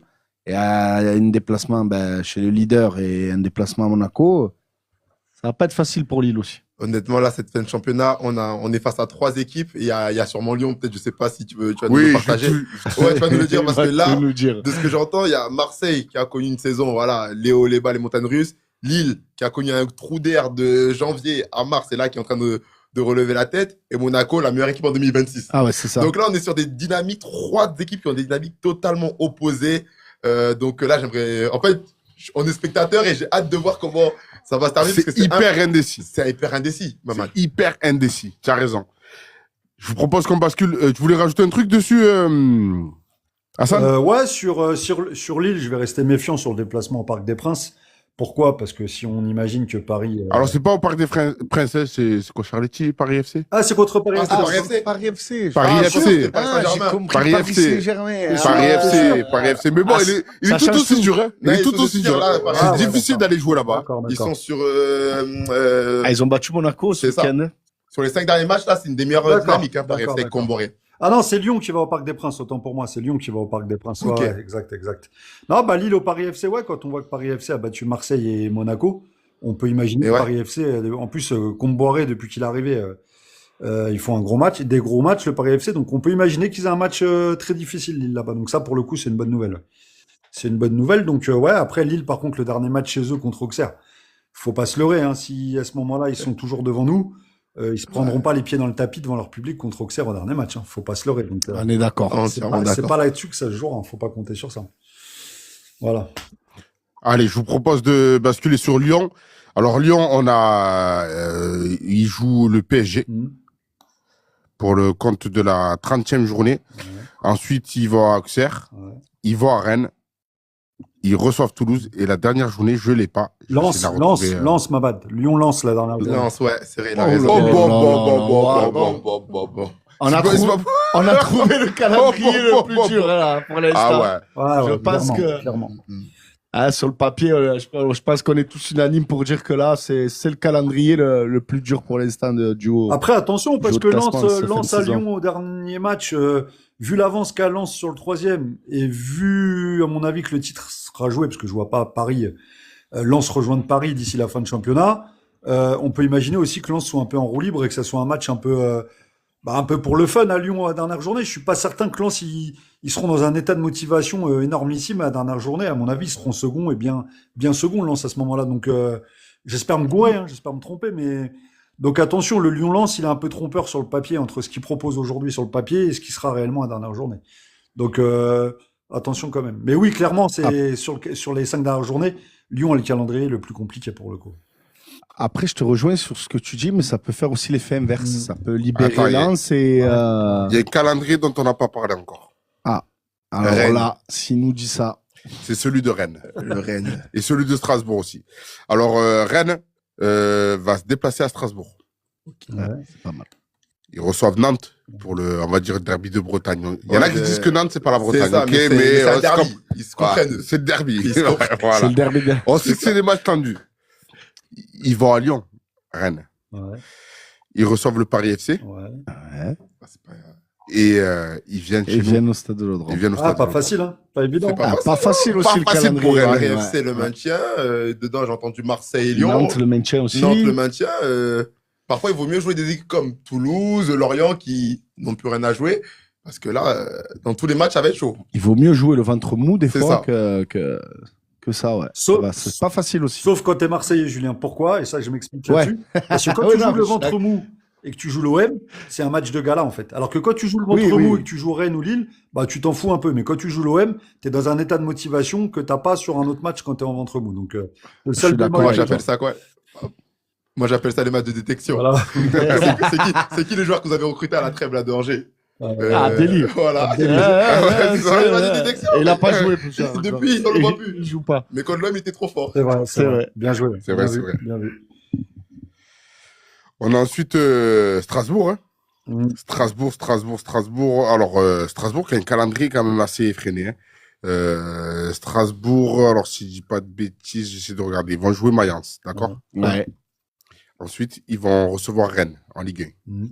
Ensuite, ils vont en Coupe de France, ils vont recevoir Nice. Waouh. Donc, ils ont 3 réceptions. Hein. Ouais. 3 réceptions entre le 16 avril, 19 avril, 22 avril. Ouais. 3 réceptions. Mayence, Rennes, Nice. Ensuite, ils vont à Lorient, le 26 avril. Donc, ça fait quand même pas mal de matchs en très peu de jours, si je ne me trompe pas. Ouais. Donc, en 10 jours, ils jouent 4 matchs. Donc, ils vont à Lorient. Ils reçoivent Toulouse le 3 mai. Beaucoup de matchs à 17h, en fait, hein, au passage. Ils vont à Angers. Mhm. Ils vont à Brest. Ouais. Donc là, c'est, je sais pas, c'est le derby de Ouais. l'Alsace. Je sais pas comment. Ouais. C'est l'Alsace ou pas? Non, Brest, là, non, géographiquement, toi, Ah non, c'est- ouais, si ouais, tu ouais, plies ouais, la je carte en le truc. deux, ils sont Ouais, à ouais, côté. je suis à l'ouest. Là, je suis complètement à l'ouest. Donc là, c'est ouais, Brest. Et surtout, dernier match ô combien important. Et la dernière journée, là, tu sais, le le multiplex. Strasbourg-Monaco, les gars. Ah, ouais. C'est balèze. Alors, Strasbourg. Et sûrement que tu Ça va l'as être intéressant. et celui-là. sûrement que tu l'as dit dans les matchs et je sais pas lequel c'est, mais là, ce week-end, Strasbourg, ils n'ont pas joué comme le PSG pour préparer la Coupe d'Europe. Donc, il y aurait un match en semaine. Oh là là. Ah oui, un match en retard. Ouais, le hein, match c'est en vrai. retard, comme. C'est contre Rennes. Ah, voilà. Ah, ouais. Pour moi, en Ah oui, Strasbourg, PSG Lens et Rennes, ok, Strasbourg. Ce qui conditionne la fin de saison de Strasbourg, je pense que c'est déjà cette Europa Conférence. Hein. Ça dépendra de jeudi s'ils C'est sont ça. éliminés ou s'ils arrivent à se qualifier. Déjà, ça va être très dur. Ouais, de- ils en ont pris 2. Ils en Ouais, ont pris de 2 but à à Mayence. remonter. C'est ça. Et après, Ouais. ils sont encore en Coupe de France. voilà, pour moi, On Julien, aimerait bien être à leur place quand même, avoir 3 compétitions. Exactement. encore. Pour moi, Julien, s'ils sont, en imaginant qu'ils perdent contre Mayence en Ligue Europa, chose qui est probable s'ils passent pas, je pense qu'ils vont être totalement focus sur la demi-finale de Coupe de France. Oui, Et en bien sûr. imaginant qu'ils passent ce tour-là, alors là, la fin de saison, elle va être totalement focalisée sur la finale et tout ce qui aura autour ne comptera plus beaucoup parce que les joueurs Tout vont à avoir fait. peur de se blesser, ils vont vouloir être dispo pour C'est la ça. finale. Donc, le dernier gros objectif pour eux, ce sera la demi. Et s'ils passent la demi, je sais pas c'est quand la date de la demi de la Coupe de France, mais derrière, ils s'en foutront un peu de ce qui se passe au niveau championnat, à mon avis. Tu vois? Je crois 19 avril, là, du Mamad, non, la Ah ouais, demi-finale. donc ça arrive tôt. en Alors, plus. attendez, je vais vous la donner Ah ouais, de ça arrive suite. tôt, ça arrive tôt. Donc, la demi, ouais, je vous ai dit, ils vont enchaîner sur des matchs, Ouais. sur des séries de matchs. Je crois qu'ils jouent 4 Ouais, 4 matchs en 10 jours. ouais, Donc, c'est ce que tu disais. c'est le 22 avril. Ah, 22. Ah, 20 avril. Strasbourg-Nice, ouais. Sans compter que il y a Emega, leur joueur prolifique là en ce moment. Qui est On de le voit un retour peu de blessure. Ah, il revient de blessure. Il C'est revient de pour ça que blessure. contre Mayence, il rentre C'est ça. à 64e, un truc comme ça. Ouais. Ouais, parce qu'Emega, c'est un sacré joueur quand Et même. surtout Et qu'ils ont Mega, perdu Panicelli. Panicelli, Ils ont Panicelli perdu. blessé. C'est ça. Donc, C'est dur pour eux. Ils récupèrent Emega au bon moment, comme Panicelli, Ouais. comme tu le disais. C'est C'est ça. fait les croisés. Exactement. Ouais. Donc, non, mais Strasbourg, pour moi, ouais, entre la Ligue Europa le jeudi, la demi de Coupe de France qui arrive, là, au niveau mental, au niveau gestion, là, c'est très, très compliqué pour eux. Donc, inconsciemment, ils vont faire des choix inconsciemment pour moi. Tu vois. Donc, le championnat, j'ai pas peur de Strasbourg en tant que supporter de l'OM, j'ai pas peur de Strasbourg pour la fin de championnat, quoi. Ouais, je suis d'accord avec toi. Je pense que c'est peut-être ceux qui vont avoir le plus de difficultés dans ce sprint final. Mais bon, comme on dit, c'est à la fin du bal Qu'on paye les musiciens. qu'on paye les musiciens. Donc, on verra bien. Et comme on le sait, hein, on l'a dit, on l'a redit, on sait que nous, notre Olympique de Marseille, on ne sait pas de quoi demain sera fait. Ah non, ça, c'est Hein. sûr. Hein. Ça, c'est clair. Même on ne sait pas de quoi la prochaine minute du match C'est sera ça, c'est ça, faite. c'est ça. C'est C'est terrible. Voilà, ça va être compliqué, ça va être dur jusqu'à la fin, mais bon, on sera toujours là. Et comme je vois quand même qu'à 5 journées de la fin, on est assez tous les supporters empruntés, fatigués. Ouais, fatigué. Je sais pas c'est si le je mot. pro- Je sais pas si je vais pas proposer une prépa physique pour supporters l'année prochaine. Ouais, exactement. Histoire que- Exactement. Il y a un Prépa marché à- mentale. il y a un marché à prendre. Il y a un Il y marché, a quelque ouais. chose à faire, je crois. Ma parole. On arrive sur la dernière partie de l'émission et celle qui va Intéressant. tous nous intéresser. Hassan, si tu as envie de rester, tu peux. Bien Tchelbé. sûr, bien sûr, Alors, je voudrais on a apporter le un plaisir petit d'avoir témoignage là-dessus, c'est pour ça que j'ai un petit truc à dire. Donc, C'est cool. C'est cool. Donc, on a sur le plateau Daniel Nana qui a créé Média National. Média National, on te laissera le présenter vraiment, le développer, etc. Mais c'est vraiment faire la part belle aussi à l'antichambre du monde de pro, comme je l'ai dit tout à l'heure. Et c'est au combien important. Nous, on a eu l'occasion de parler du football amateur, etc. Ouais. Et même de parler du football éducatif. Avec certains intervenants, on avait le responsable du FC Miramas qui était venu ici et on parlait aussi des parents, du rôle des parents, etc. Et on aime bien le faire de temps en temps, montrer que quand on est passionné de l'OM, on est passionné surtout de football et c'est important de pouvoir parler football. Et tout à l'heure, tu nous avais fait un peu une sorte de petite transition en disant comment t'expliques que les petits jeunes là, dans notre département et dans notre secteur, ils ont du mal à franchir ce petit palier qui permettrait d'accéder au niveau pro, enfin, du moins à Marseille. À Marseille. Du moins à Marseille, parce qu'ils arrivent ailleurs. Et il y en a même qui arrivent à en vivre, parce qu'en national, tu peux vivre du football, tu peux vivre de ta Évidemment, passion. bien sûr. Donc voilà. Merci de nous faire honneur et de venir ici sur le plateau de Fossa FM, sur le The Brief, et de nous parler de ce qui t'anime, toi aussi, au-delà même de la pratique du football. Ben, merci déjà à vous de me recevoir et de m'avoir invité. Je vais revenir sur un terme que tu as dit, c'est animer. C'est vraiment ça, c'est la passion. C'est la passion parce que, on joue au foot depuis tout petit, on en parle, mais parfois ça peut devenir une lassitude. Ça peut devenir une lassitude, mais moi, personnellement, c'est pas le cas. Et c'est pour ça que depuis l'été dernier, donc juillet 2025, avec un ami, on s'est lancé dans ce projet Média National pour parler de ce qu'on connaît le mieux. C'est ces championnats parce que, à titre personnel, je suis joueur semi-pro. J'ai joué en N2 et j'ai joué en N3 depuis 8 ans. Mon ami, c'était pareil. C'est un gardien de but, donc il a joué à ces niveaux en tant que gardien de but. Et en fait, on s'est dit, pourquoi pas parler de nous, en fait? Parce que, il faut savoir qu'à titre personnel, moi, j'ai toujours voulu parler de foot. Là, l'honneur que vous me faites de me recevoir pour parler foot, l'OM. T'as pas demandé si tu supportais l'OM, hein? C'est vrai. Et on te le demandera pas, vas-y, achète. Non, mais non, ça va. Voilà. Donc, moi, j'ai toujours apprécié ça. Mais je me suis dit, en fait, il faut que j'apporte une expertise dans quelque chose que les gens vont moins maîtriser. Pas maîtriser, moins maîtriser. Et donc, on s'est lancé dans ce projet pour parler de ce football de l'antichambre qui regorge de belles histoires. Il y a des talents, il y a du football, il y a de la progression, ça se professionnalise de plus en plus, mais que, en fait, on ne connaît pas. Et en fait, à chaque fois qu'on entend parler d'un club amateur, c'est en Coupe de France. Ah, tel, il a éliminé ici, Exactement. tel, il a fait l'exploit. Mais en fait, au quotidien, il se passe des choses. Au quotidien, ça bosse. Au quotidien, il y a des histoires, il y a des anecdotes à raconter. Et c'est ça que, à travers ce média qu'on a créé, on voulait partager. Et donc, en fait, donc depuis juillet, on s'est lancé. Donc, tous les lundis soirs, donc à l'instar de vous qui le faites pour l'OM, tous les lundis soirs, nous, on accueille des équipes, une équipe, ou parfois on a fait ça en binôme avec 2 équipes, des joueurs, des dirigeants, des directeurs sportifs, des présidents, des coachs, et on échange, on débriefe les journées, on échange sur les clubs, les valeurs, la manière dont ils travaillent, la manière dont ils progressent, les difficultés qu'ils rencontrent également, parce que à ce niveau-là, c'est disparate. Par exemple, on peut avoir les Girondins de Bordeaux, Cannes, Créteil, qui ont des budgets qui ressemblent à des budgets de Ligue 2. Et après, il peut y avoir des clubs moindres, comme ce soir, là, avant de venir avec vous, j'étais avec le club de Furiani, en Corse, qui a moins de moyens, mais qui est quand même 5e de National 2, devant des clubs comme Créteil. Donc, ça veut dire que ça bosse. Il y a des idées. Et comme disait Bodmer, quand on n'a pas d'argent, il faut des idées. Et donc voilà. Donc, c'est tout ça qu'on veut mettre en valeur et surtout dans un cadre, fun, à l'image de qui je suis, dynamique, mais pro. Voilà, on veut apporter quand même du sérieux, de la qualité. On n'est pas là pour dévaloriser qui que ce soit, dévaloriser un club, dire que lui est moins fort que... Non, on est juste là pour raconter le quotidien des clubs de National 3, National 2 et National 1, parce que souvent, demain, c'est eux qui vont jouer en Ligue 2 et en Ligue 1. Et comme tu l'as dit également, il y a pas mal de joueurs professionnels qui finissent leur carrière. Donc, au final, les niveaux se resserrent Bien sûr. de plus en plus. On le voit en Coupe de France d'ailleurs. Et on le voit en Coupe de France. Maintenant, les exploits, ça choque de moins en moins. Oui, c'est clair. Ça choque de moins en moins parce qu'au final, comme je dis, il y a, je sais pas, une équipe qui va jouer contre Brest, contre Lorient, contre Marseille. Mais en fait, au final, c'est des joueurs qui ont dit, ils étaient ensemble au centre de formation. Juste, il y en a qui ont passé le cap, il y en a qui n'ont pas passé le cap. Mais en fait, je joue contre ce gars, mais j'étais avec lui à 19 ans. Bien sûr. Pourquoi il me ferait peur? Pourquoi je l'idéaliserais? Donc, il n'y a plus de ça. Il y a moins ce complexe d'infériorité. Et voilà, Média National, c'est tout ça qu'on veut faire partager. Donc, c'est tous les lundis, comme tu as dit. On le retrouve sur quel média?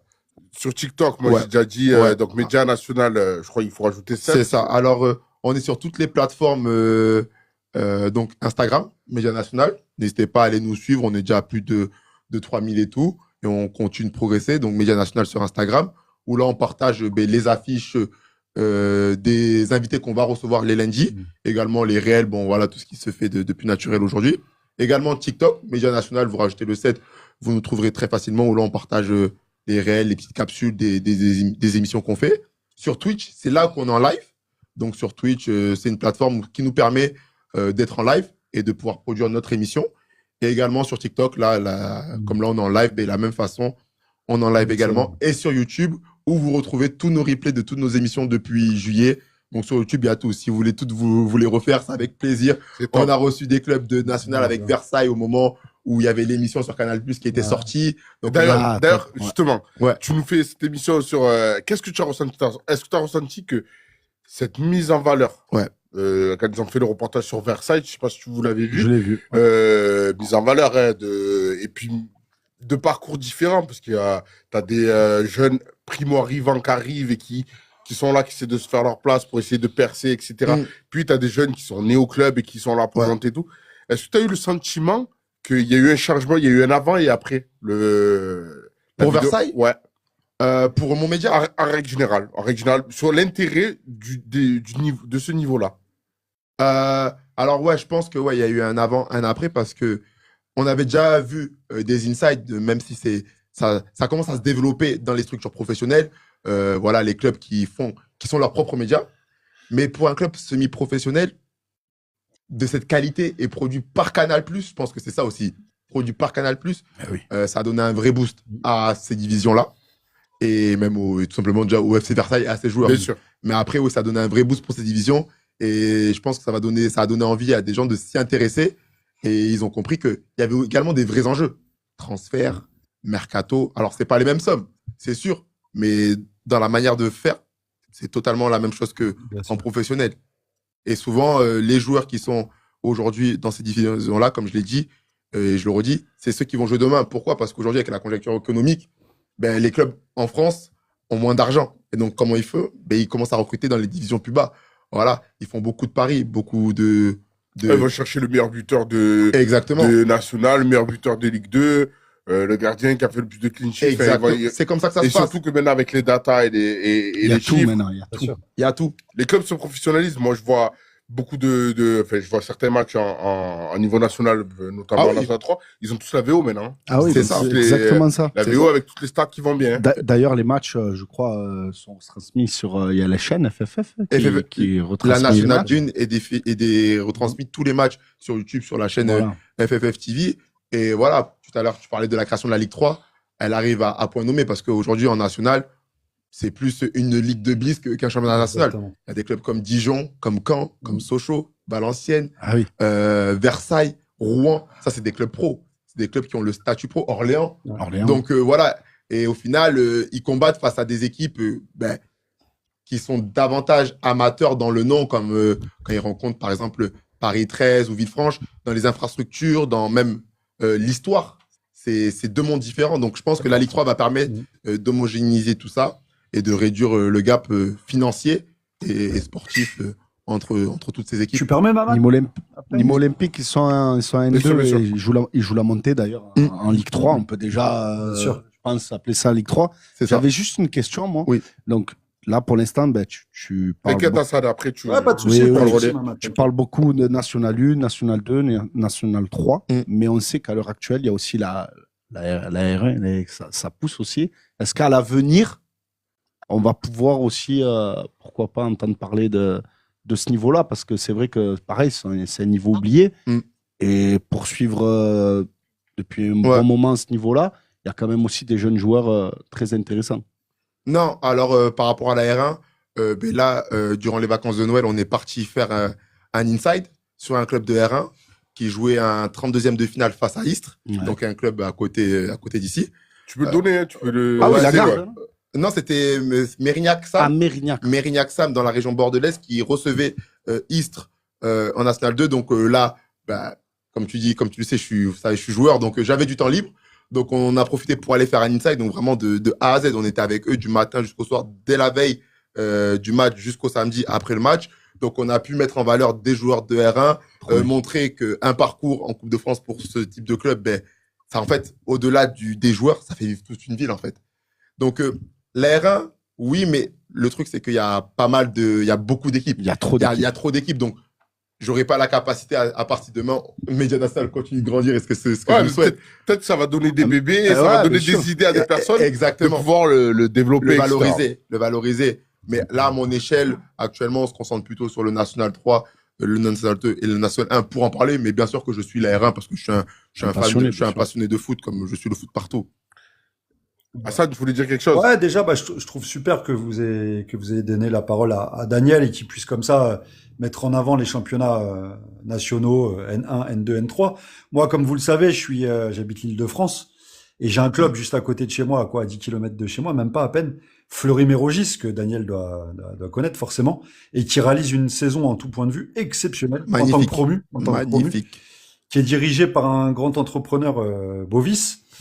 Qui est dans le transport et qui a construit ce club, qui est un vrai habitant de la ville, qui est un entrepreneur de la ville et qui est parti d'en bas et qui aujourd'hui a emmené ce club de Fleury-Mérogis en National 1. Il y a notamment 2 joueurs que je voudrais mettre en avant, c'est Gaël,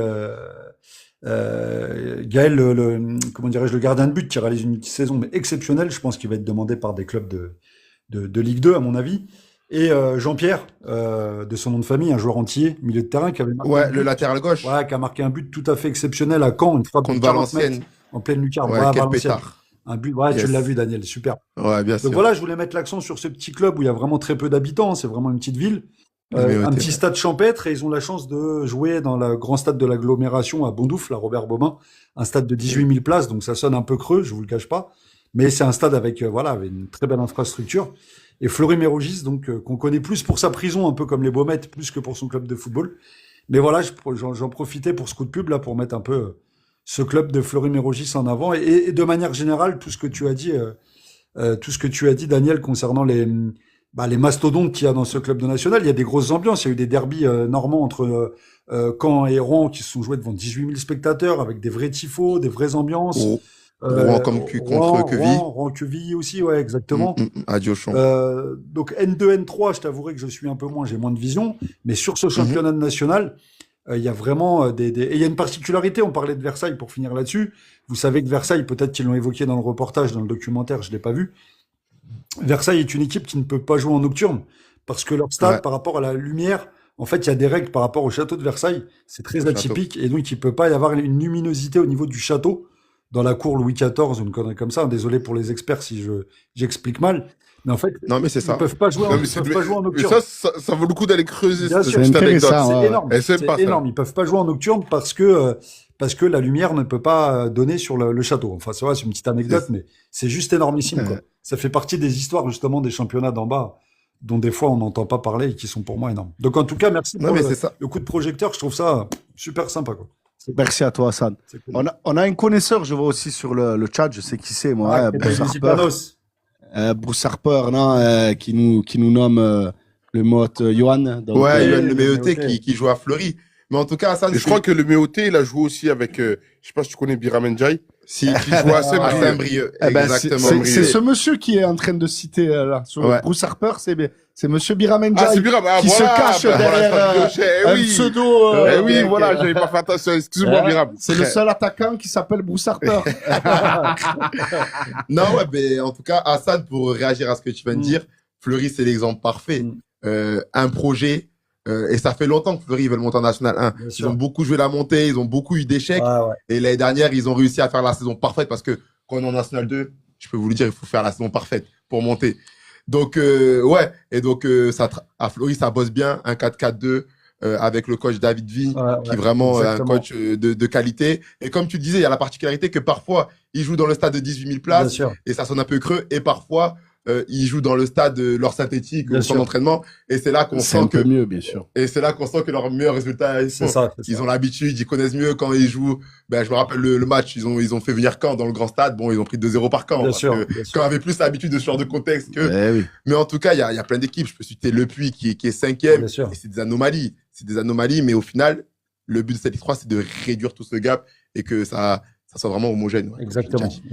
Alors, juste Maïnès, petite particularité, on t'expliquait, donc on a Daniel Nana qui est joueur à l'US Foss, qui évolue en National 3. Alors, nous, on fait la part belle aussi à différentes personnes. On essaie de donner la parole un peu à différentes personnes. Et Daniel a développé un média qui s'appelle Média National, qui parle de football au niveau National 3, National 2 et National. Comme on a dit, c'est l'antichambre du monde professionnel, c'est semi-pro.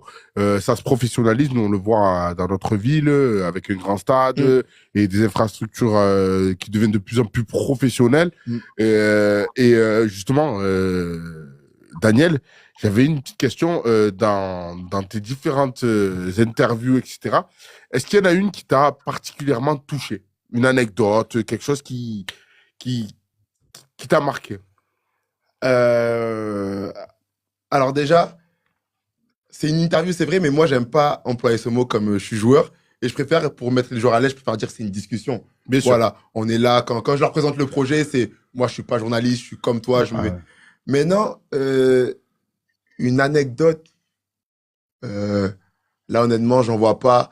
Après, honnêtement, elles m'ont toutes marqué. Je me rappelle encore, il y a un mois, quand j'ai eu l'opportunité, non, il y a 2 mois, quand j'ai eu l'opportunité de faire mon premier podcast avec un entraîneur, pour moi, de ma position de joueur qui est encore en activité, pas je stressais, mais j'apprenais en mode, il faut que j'aborde une posture assez professionnelle, mais en même temps, il faut que je montre que c'est ma personnalité, parce que quand c'est des joueurs, voilà, on rigole, je me lâche, donc, non, Mamad, là, je te dirais, j'en ai pas. Mais on ressent quand même dans ton média le côté politique du vestiaire, tu vois, style, tu es un entraîneur, attention. J'interviewe le coach. Mais c'est quelque chose qu'on retrouve aussi dans le monde du journalisme. Mais en fait, je vais te dire pourquoi. Parce que je suis encore joueur.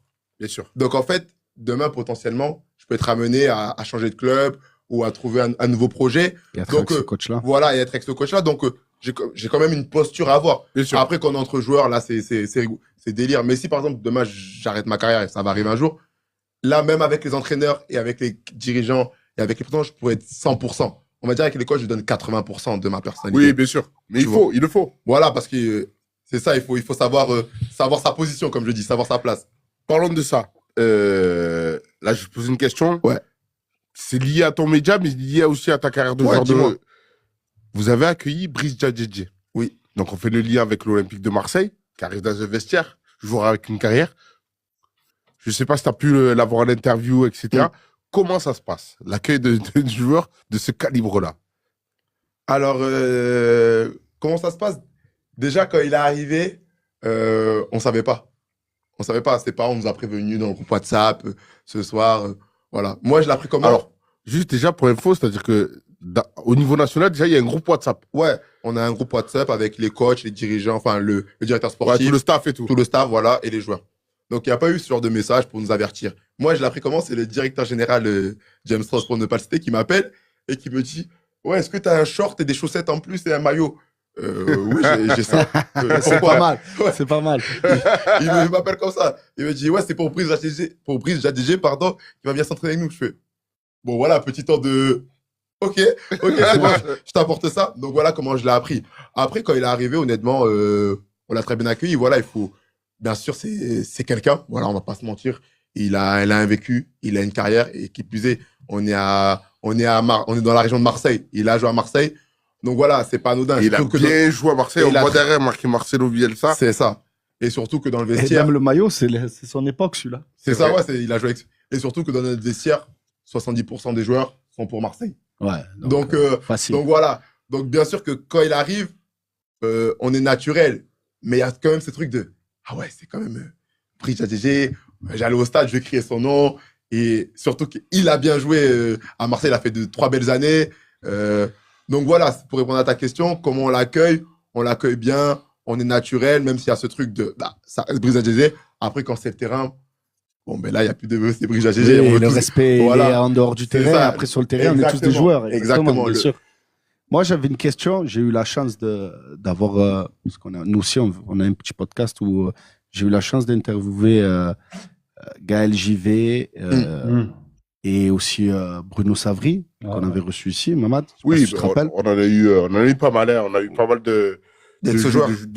D'ex-joueurs. On a eu Jean-David Boguel. Ouais, on a eu. J'y vais, c'était super Tchadjidji. intéressant, Julien. J'y vais. Je me rappelle, c'était super intéressant. Super intéressant. Et du coup, ça fait pas. Tu connais un peu les clubs de la région. Il y a l'Olympique de Marseille. Moi, j'ai une question que j'aime bien poser. Je leur ai posée.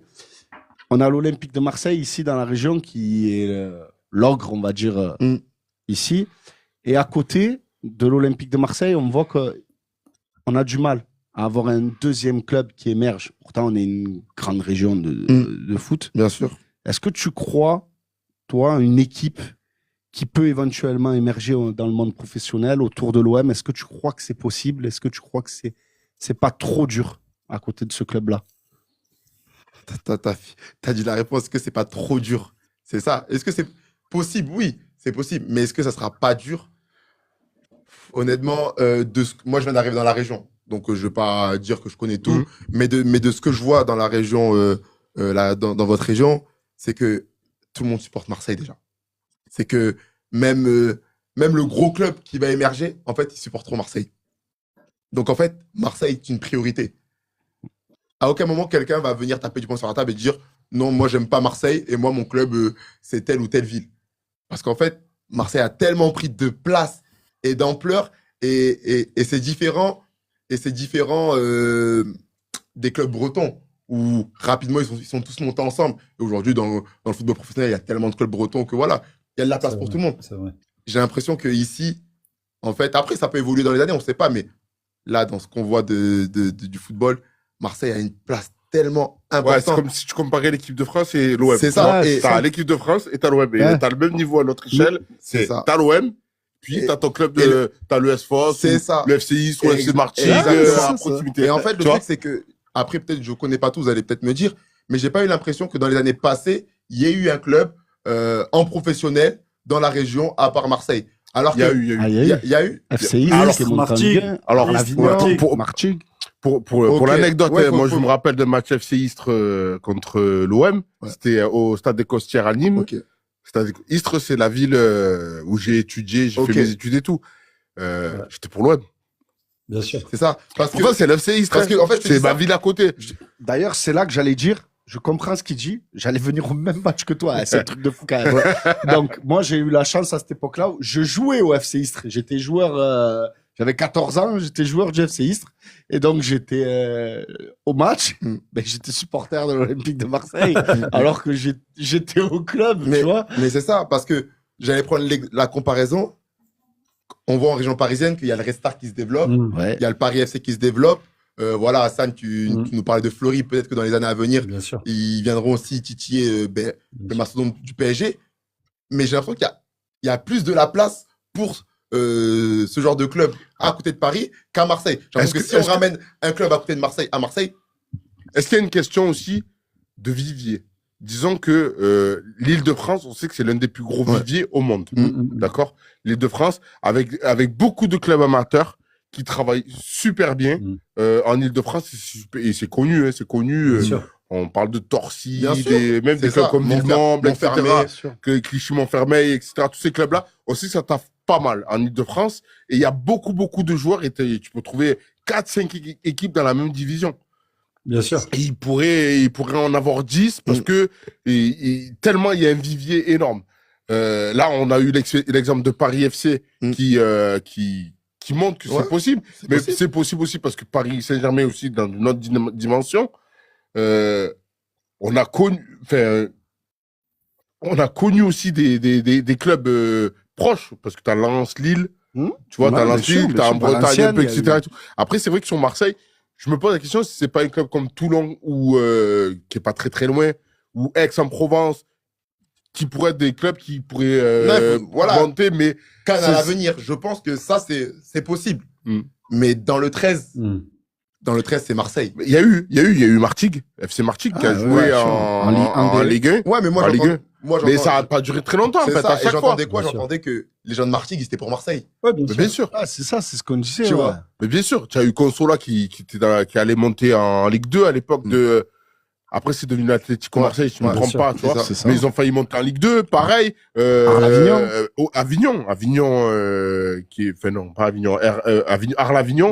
T'as Herbel, Aubagne, qui est là, était en passe un peu, et là, bon, ça. Son national, il se stabilise. Mais la difficulté, c'est vrai que tu as raison. C'est que ces différents clubs, et on fera peut-être nous une émission spéciale, et tu seras le bienvenu, où on va parler justement dans ce sud de la France, tous ces clubs qui ont connu la Ligue 1 et qui se sont écroulés complètement. Ouais, c'est le terme. Mais ils se sont écroulés, pas Ligue 2, hein, parce qu'il y en a qui... Istres, c'était un excellent club de Ligue 2. C'était Florian Maurice a joué à Istres. Florian Maurice. Olivier Giroud. Non, il y en a plein. Il y en a eu plein. Mané. Oui. Lequel de Mané? Le Tchèque. Sadio Mané à Istres? Oui. Mais non. Arrête. Il est chaud. Arrête. Mais c'est vrai que on a eu pas mal de clubs. Ouais. Et même, et ça, si on étend un peu, on va mettre Nîmes dans le lot. C'est pas très loin. Nîmes, c'est à 1 heure de route, même pas. L'Atlético Marseille, Marignane-Gignac. Il y a eu tellement de clubs qui étaient très proches du monde de pro et qui se sont écroulés. Alors, est-ce que c'est une dimension économique? Qu'est-ce qui se passe? À un moment donné, il va falloir qu'on mette les pieds dans le plat.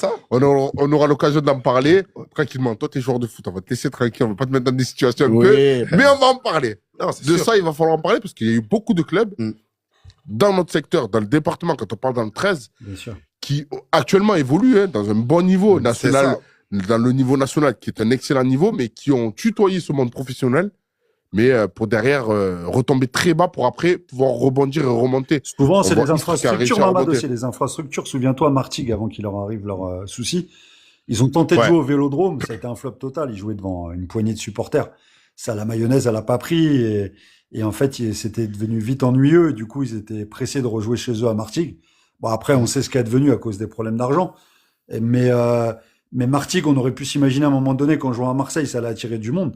Mais en fait, les Marseillais s'en contrefoutent totalement. De voir Martigues au Vélodrome, les Marseillais s'en contrefoutent littéralement. C'est la vérité, quoi. Donc, c'est pas méchant de dire ça, mais c'est la vérité. Et juste là-dessus, Mamad, Daniel parlait du Red Star tout à l'heure.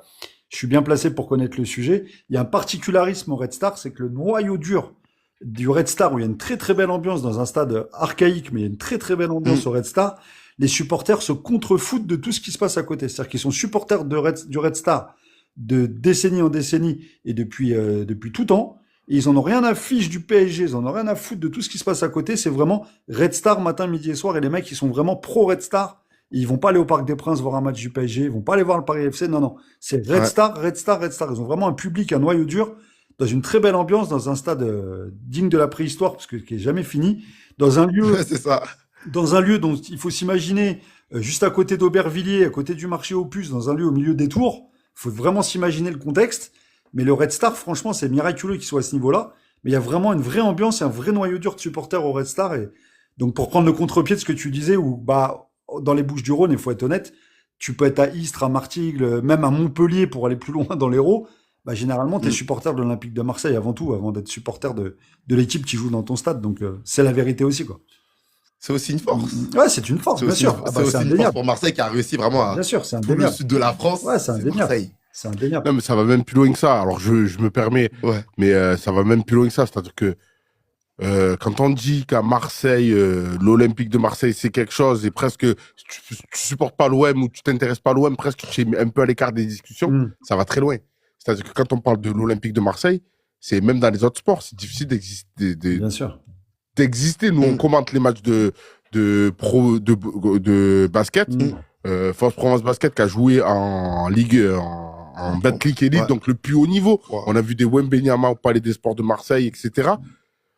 Difficile d'exister dans la région quand on parle basketball. À Foss, on a un champion d'Europe de badminton. Badminton, difficile d'exister. Dans tous les sports, même même au niveau handball, il y a Istres Bien sûr. au handball qui est difficile Ouais, d'exister c'est vrai. Ouais, au-delà Mm. du football ici dans le département. Et même Ouais, c'est vrai. même au niveau des autres sports, Mamad, moi qui suis amateur de rugby, je me rappelle qu'il y avait Ouais, ouais. une tentative de rugby au niveau de Marseille, il y a une dizaine Ouais, d'années. le parc aussi, Ouais, voilà, ça a le Pays explosé d'Aix en plein vol. Rugby Club. Ça a explosé en Ouais, plein bien vol sûr. au niveau de Marseille. Il y a eu même. un vitrol au hand. Ouais, Il y a eu Ouais, un mais vitrol Vitrol avec, aussi, ils sont champions d'Europe. avec le ouais, frère Tapi. Avec Oui, Jean-Claude et Tapi, t'as vu la suite Ah, la suite, bah, T'as vu ouais, la mais suite C'était qui le président? Jean-Claude. Ouais. Le cube, il est éteint, là. Ça va vite. Non, mais c'est une réalité. C'est une réalité. Et c'est vrai que maintenant, moi, je voudrais qu'on revienne quand même sur le niveau national.